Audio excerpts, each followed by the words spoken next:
जटाधारी के ककनमठ धाम से जानिए अब की बार का धनतेरस पर्व किन के धन धान्य में करेगा 13 गुना लाभ। अधूरे ककनमठ की रहस्यमय दुनिया से जानिए।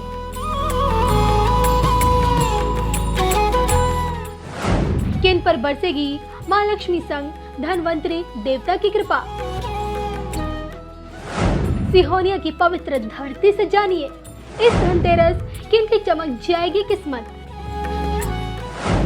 महादेव की अलौकिक दुनिया से जानिए किन चीजों की खरीदारी जगाएगी भाग्य।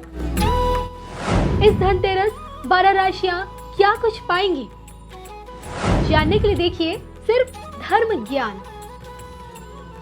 नमस्कार, सिहोने के ककनमठ से एक बार फिर मैं कविता राणा, मेरे साथ आचार्य राकेश चतुर्वेदी जी, आप सभी का स्वागत करते हैं। नमस्कार दर्शकों। जी हाँ, जटाधारी, त्रिपुरारी और कहें कि गंगाधारी महादेव के इस धाम से, जो कि बहुत ही रहस्यमय है, जैसे कि आप देख भी सकते हैं, इस ककनमठ से ही आज हम आपको बताएंगे कि धनतेरस जो कि 23 अक्टूबर को पड़ रहा है और ये इस बार का धनतेरस धनु राशि वाले जातकों के लिए क्या कुछ लेकर आ रहा है।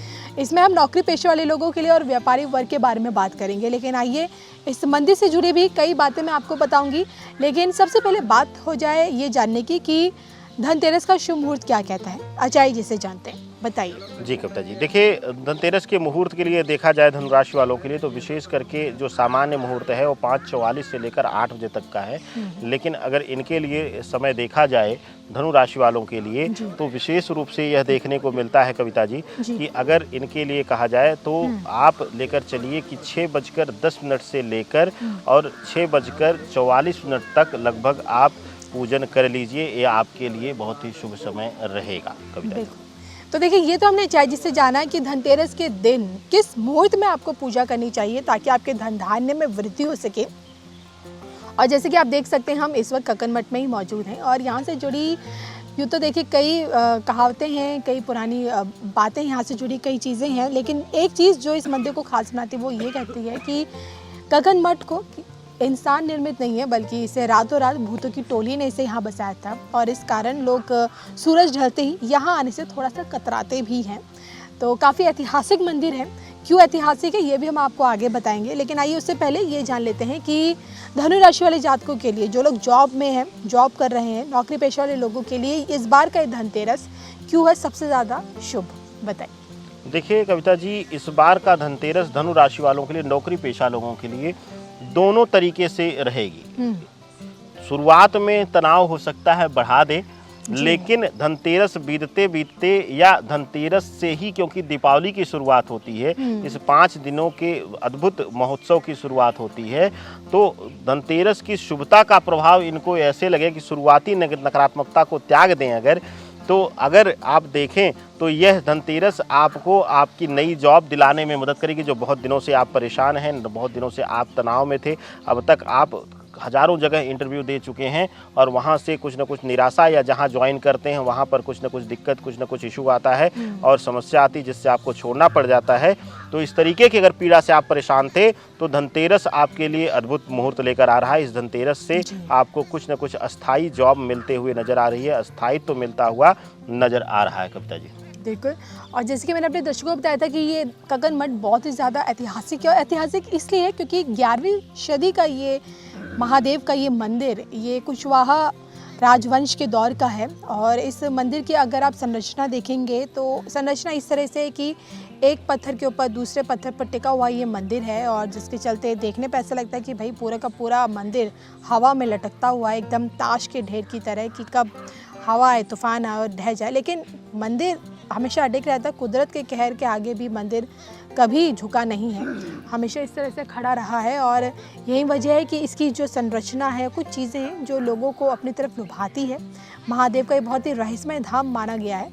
और आइए यही सब आगे आचार्य जी से जान लेते हैं कि कारोबारियों के लिए, व्यापारी वर्ग के लिए ये इस बार का धनतेरस क्या लेकर आ रहा है।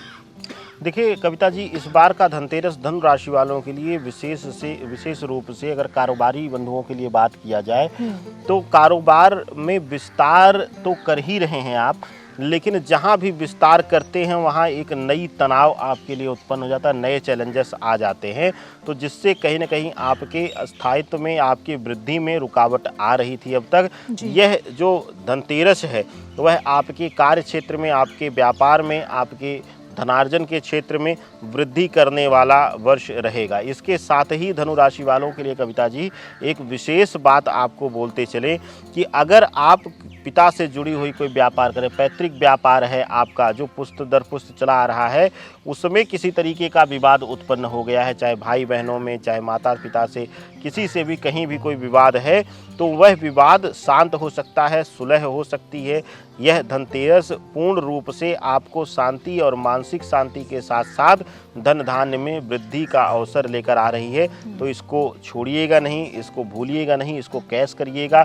इस दिन का 1 घंटे का पूजन आपके 1 वर्ष को संवार सकता है, या यूँ कहिए कि इस पूरे एक जीवन को संवार सकता है। तो यह धनतेरस आपके लिए भी शुभता का ही संयोग और योग लेकर आ रही है।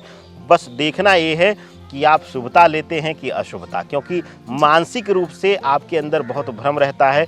बहुत ज़्यादा कई बार ऐसा देखा गया है कि इन रोगों के लिए, धनु राशि के जातकों के लिए कविता जी, कि यह लोग ज्ञान के अहंकार में आ जाते हैं और कहते हैं कि जो होगा जी वो होगा ही होगा, या जो होगा समय से होगा। अगर हाथ पे हाथ रखकर बैठ जाएंगे आप और सिर्फ समय का इंतजार करेंगे तो समय तो बीत ही जाएगा, समय तो चलता रहेगा। आपकी तरह वह थोड़ी ना है कि सोचेगा कि हमें भी कोई चलाएगा, काल तो चलता रहेगा। तो आप जो है समय की चाल को समझें और विशेष रूप से इस धनतेरस के विशेष मुहूर्त का, विशेष योग का लाभ लें। आपका जीवन आने वाले समय में और आसान और शुभता की तरफ जाएगा कविता जी।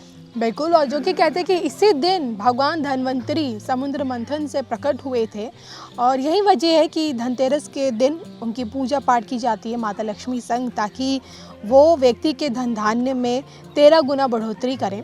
और ऐसे में क्या कुछ उपाय पूजा के दौरान, शुभ मुहूर्त में तो आप पूजा कर ही रहे, लेकिन इस दिन खरीदारी के तौर पर क्या कुछ उपाय धनु राशि वाले जातकों को करने चाहिए, ये भी आचार्य जी से जान लेते हैं। देखिए कविता जी, धनु राशि वालों के लिए सबसे अद्भुत रहेगा, देखिए क्योंकि गुरु की प्रधान राशि है और बड़ी प्रिय राशि है ये, आज के दिन सबसे अच्छा रहेगा आपके लिए। आप सब दर्शकों को पता है कि हमारे जीवन के प्रथम गुरु हमारी माता होती है जी। वह माता के लिए ही, यहाँ माता को इसलिए कहा जा रहा है कि जब किसी को कुछ नहीं पता होता है और बच्चा बिल्कुल अबोध होता है, तब भी माँ उसकी विभिन्न प्रकार की ज्ञान की बातें करती रहती है और उससे इशारों में कुछ न कुछ बताती रहती है।